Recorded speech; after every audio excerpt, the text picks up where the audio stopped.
Okay, this is Extreme Music TV, and the album I'm going to be talking about is Ride the Majestic from Soilwork. This is, by the way, the last Soilwork album that I've heard. And first of all, I want to kind of fill you guys in right away about what this album is, what you can expect to hear if you don't have it already, because I've been a Soilwork fan since probably 2001 when I first heard that it started with Portrait. And this is an album that is not really. I just want to say it outright.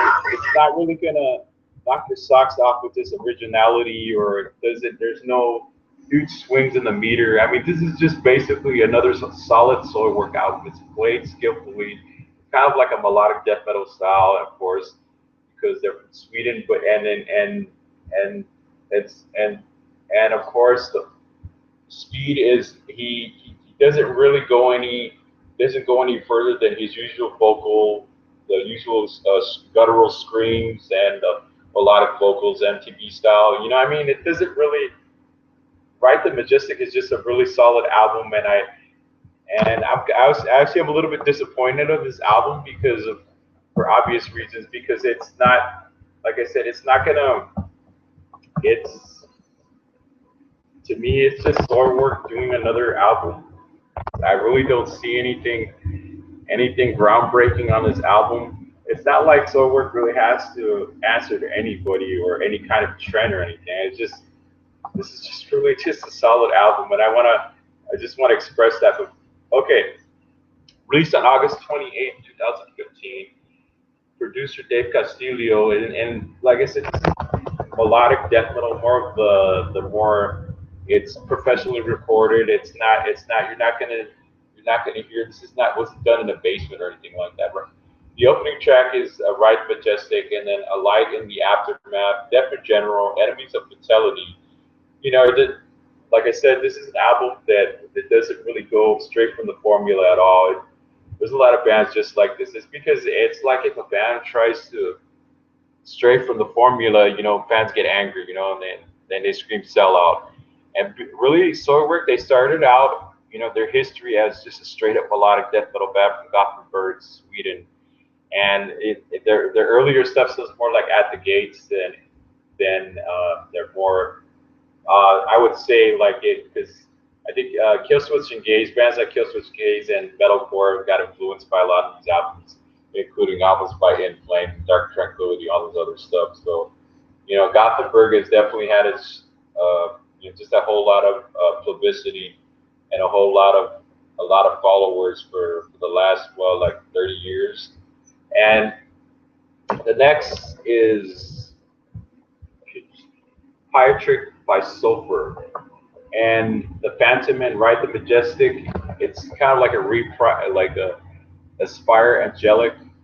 See, with George Strait, he's not a really like he does. Like I said, he kind of disappointed me on this album. His clean singing doesn't really disappoint me because he always delivers. He has an amazing vocal range as far as when he's doing the clean singing. But what kind of irritated me, he's not really doing the deep gutturals anymore, and it just sounds like he's just kind of like. I think after a band tours, as long as Soilwork has toured, you start to realize, okay, it really takes its toll on your throat when you're doing guttural grunts like that. And there's not really too many really deep vocals on this. There's not too much growling on this album like in the earlier stuff, because the earlier stuff sounded more like Dark Tranquility or At the Gates, and this album just sounds like this like it doesn't sound like Figure Number Five. I think it sounds more just like stabbing the drama. I kind of think that's what it sounds to me more like. It's just like I said, it's not really. It doesn't really. This is not a protocol album, because it's more just like Soilwork kind of. Oh, I think I don't know, just make another album and keep it going. I think it's just a love of music because, like I said, the next song, World of Pain, all along echoing paths, Shining Lights is. I mean, it's Soilwork has always been progressive, and Soilwork had once said in a magazine article that they're not a death metal band. they're not melodic death metal. They consider themselves to be more of a progressive metal band because see, Speed has more. What his singing is more has more in common with bands like Gardenian than than um, than a band like I don't know you like a lot of the bands from Gothenburg, Sweden. It's more like a progressive style of vocal style, you know, like maybe like Dream Theater a little bit.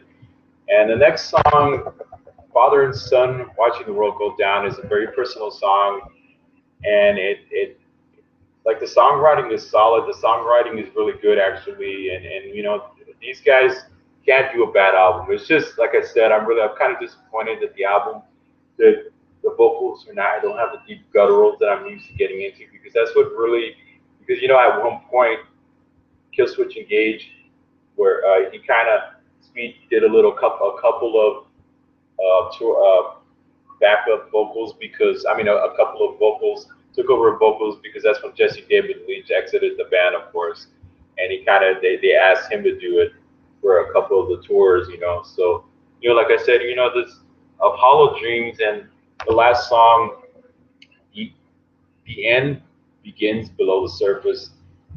I mean, you're not like I said. If you're a diehard Soilwork fan, you're gonna love this album. But if you're a fan that looks for like progression, looks for something new, or just looking for something a heavier side of Soilwork, probably gonna be disappointed in this album. I mean, basically, this is just a solid album. It doesn't really crack the world in two. I give this album. I need to start making sure that you guys know I'm serious with like my rating system here. I give this album a 10 out of 6 because, like I said, it's lacking the guttural vocals that I'm used to hearing from Soilwork, and it should be heavier. I mean, there is no MTV, no Headbangers Ball anymore. There is no outlet for bands except YouTube or SoundCloud to display their videos or their music at all. You know, all we got now is just Twitter and and Facebook, of course, because MySpace, MySpace. And like I said, Soilwork, Ride the Majestic is just a solid album. Just a band that continues to do albums for themselves because I want to quote what Soilwork has said. The same thing In Flames says. You know, they're not trying to make albums for us. They're trying to make albums for themselves. They want to make honest music. They're not necessarily doing it for us as the fans. You know, they kind of let us know. You know, a lot of these bands they listen to the fans, and some of them don't. This is just like one of those bands, you know, that's more about making music that they want to hear, music that they want to continue doing. And I just, like I said, Soilwork is just Ride the Majestic is just a solid album. All right. Okay, if you like this video and want to continue hearing this podcast, support this blog, like this video, share this video, let you know more about this channel as time goes. I'm going to continue doing these albums. I'm going to start doing some of the new albums coming out. All right, okay, I will hear from you guys real soon.